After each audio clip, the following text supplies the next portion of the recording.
Bonsoir à toutes et à tous. Nous sommes le dimanche 4 juillet. Merci si vous nous rejoignez sur Télé Djibouti. Voici les titres de l'actualité de ce soir. Le président de la République convoque une réunion dédiée à l'amélioration des prestations de services offertes par notre ville. Également dans l'actualité de ce 22h, conférence sur la promotion des exportations du bétail entre l'Éthiopie et la République du Djibouti. Et dans l'actualité internationale, ces incendies de la Colombie-Britannique, le Canada craint de nouveaux départs de feu. Voilà pour les sommaires. Merci si vous nous rejoignez sur Télé Djibouti. Mais avant de développer ces titres, ce message de félicitations du président de la République à l'endroit de son homologue américain Joe Biden à l'occasion de la célébration de la fête nationale des États-Unis d'Amérique. Le peuple et le gouvernement djiboutien se joignent à moi pour exprimer sa sympathie et l'amitié à la nation américaine, a écrit en substance le président de la République. Notre pays se réjouit des liens privilégiés de coopération qu'il entretient entre les États-Unis dans la quasi-totalité des domaines de développement, a-t-il ensuite noté le président de la République. Il mit également à profit ce télégramme pour faire de son attachement au partenariat stratégique liant les deux nations dans le domaine névralgique de la défense et de la sécurité, avant de réitérer ce vœu de succès et de réussite au président Joe Biden et ce davantage de prospérité et d'épanouissement au peuple ami américain.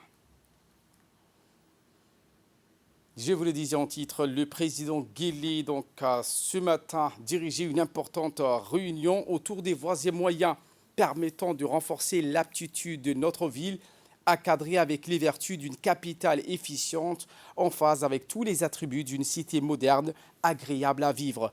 La tenue de la réunion à laquelle a pris part l'ensemble des responsables à la tête des départements ministériels et services intervenant dans cette problématique liée à la ville s'inscrit dans le droit fil de la création récente d'un ministère djiboutien dévolu aux questions de la cité.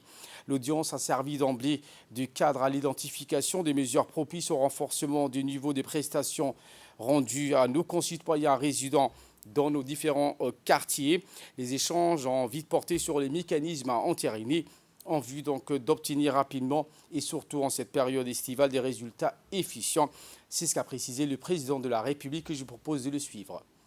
Je vous ai convoqué aujourd'hui pour chercher à régler les problèmes multiples qui nous empêchent de construire une capitale. Tous les services participants à cette problématique sont là. Et nous allons débattre la façon la plus efficiente de régler ce problème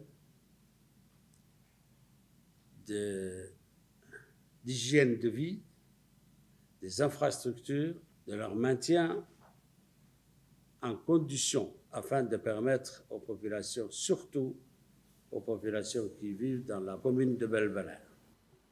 La ministre de la Ville, de l'Urbanisme et de l'Habitat, Mme Amina Abdi Adan, a précisé que cette réunion a mis également en lumière la nature transversale de la problématique de la cité et partant la nécessité pour l'ensemble des départements et services djiboutiens concourant dans ce domaine à souscrire à une collaboration et une coordination plus soutenue. Voici ses propos. Notre département est chargé aujourd'hui de réfléchir sur comment résoudre les nombreux problèmes que la ville de Djibouti traverse. Et d'ailleurs, la problématique de l'urbanisation et de réalisation de tout ce qui va avec des installations n'est pas limité au ministère de la Ville. Le ministère de la Ville est un ministère qui va coordonner l'action des autres départements. Il y a une dizaine de départements qui sont concernés pour comment résoudre les problèmes que la ville de Djibouti connaît. Et on a mis en place donc un dispositif de concertation et de coordination pour que tous les départements puissent aller dans le même sens.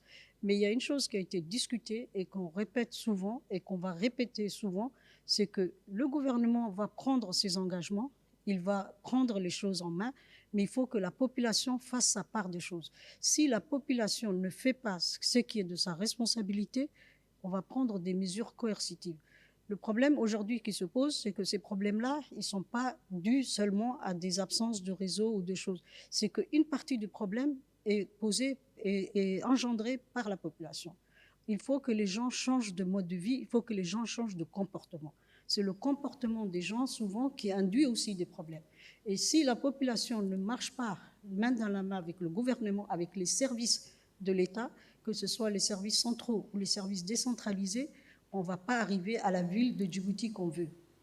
Voilà ce qu'on pouvait dire sur cette réunion de l'amélioration des prestations de services offertes par notre ville. L'actualité de ce 22h, c'est aussi le Premier ministre Abdelkader Kamil Mohamed qui a reçu en visite de courtoisie la ministre éthiopienne de la culture et du tourisme, Dr Hirut Kassaw. La ministre a été introduite auprès du Premier ministre par son homologue djiboutien, Dr Ibo Moumina Assowe, également du ministre du Commerce, Ouassama Diélié, le directeur de l'Office national du tourisme, Ousmane Abdi, et du secrétaire général du ministère du Commerce, ainsi que l'ambassadeur de l'Éthiopie à Djibouti. La ministre de la Culture et du Tourisme de la République fédérale démocratique éthiopienne, Dr Hirut Kassaw, a remercié le Premier ministre pour l'accueil chaleureux qui lui a été réservé à elle et à la délégation qui l'accompagne. Elle a indiqué que ce premier festival de culture djibouto-éthiopien a été couronné d'un franc succès. La représentante de l'UNICEF à Djibouti, Melva Johnson, a été reçue par le ministre de la Justice, des Affaires pénitentiaires chargé des droits de l'homme, Ali Hassan Bardon. La visite était une visite de courtoisie pour féliciter le ministre pour sa reconduction à la tête de ce département de la justice. Elle a rappelé la collaboration qui existe entre son département et la justice. La représentante était accompagnée de ses deux collaborateurs. Eh bien, les sujets ont porté sur la Convention internationale des droits de l'enfant et sa mise en œuvre à Djibouti. Et voilà qu'il nous ramène de parler de cette première conférence de la promotion des exportations des bétails entre la République du Djibouti et la République fédérale démocratique Éthiopie, qui s'est ouverte ce matin au Djibouti Palace Kepelski. Cette conférence, la première du genre, a servi d'une plateforme d'échange entre les hauts cadres du Doral et Multipurpose Sport, en l'occurrence son directeur général du PDSA, Jama Ibrahim Darar, et plusieurs autres personnalités.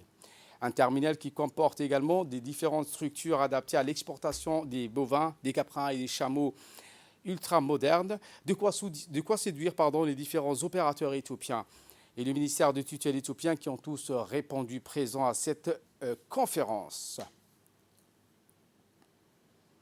In the world. Pour plus de précisions, donc écoutons le ministre de l'Agriculture djiboutien. En guise d'ouverture de ce forum, je voudrais dire quelques mots. Je voudrais attirer l'attention que Djibouti est une grande cité maritime séculaire. Depuis les 2 dernières décennies, Djibouti est devenue une plateforme régionale et internationale capable de faire circuler non seulement des marchandises, mais également des animaux vivants du cheptel en provenance de l'Éthiopie et à destination de la péninsule arabique, demandeurs de viande et de cheptel sur pied.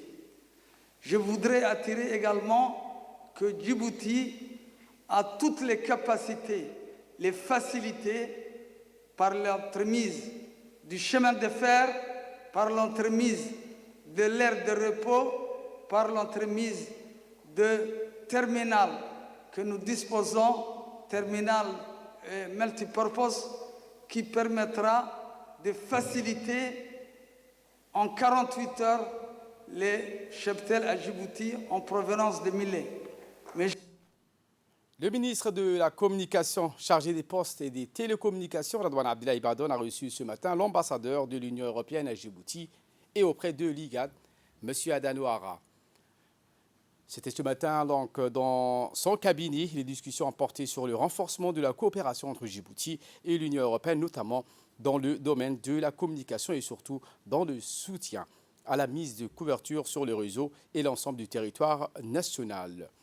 Bien pris par le directeur de la télécommunication, Faisal Haïré.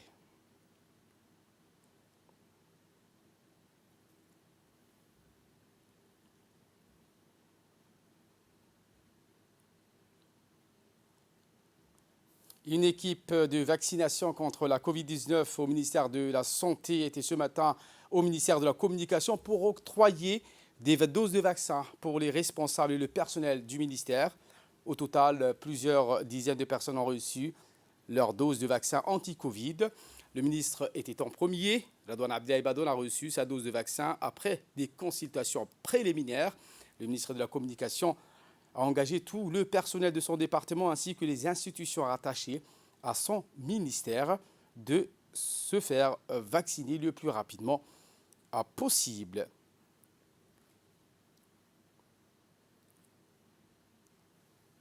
Dans le cadre de la surveillance des eaux territoriales, la Marine nationale effectue régulièrement des patrouilles en maritime en étroite collaboration avec les différentes composante. Celle-ci est composée de plusieurs stations radars de surveillance qui détectent toutes les embarcations à un rayon de 30 km. Deux petits patrouilleurs ont arraisonné 5 boutres de pêche avec à leur bord des pêcheurs yéménites. En fonction de cette saison, les poissons les plus nutritifs se déplacent avec les courants marins, ce qui pousse tous les pêcheurs de la région à les poursuivre sans observer les limites des eaux territoriales de chaque pays.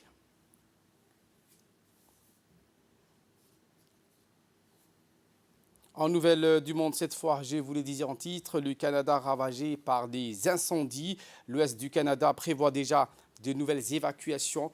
Près d'1 million de personnes ont dû quitter leur domicile en Colombie-Britannique, où pour l'heure, 177 incendies sont enregistrés, dont 70 nouveaux.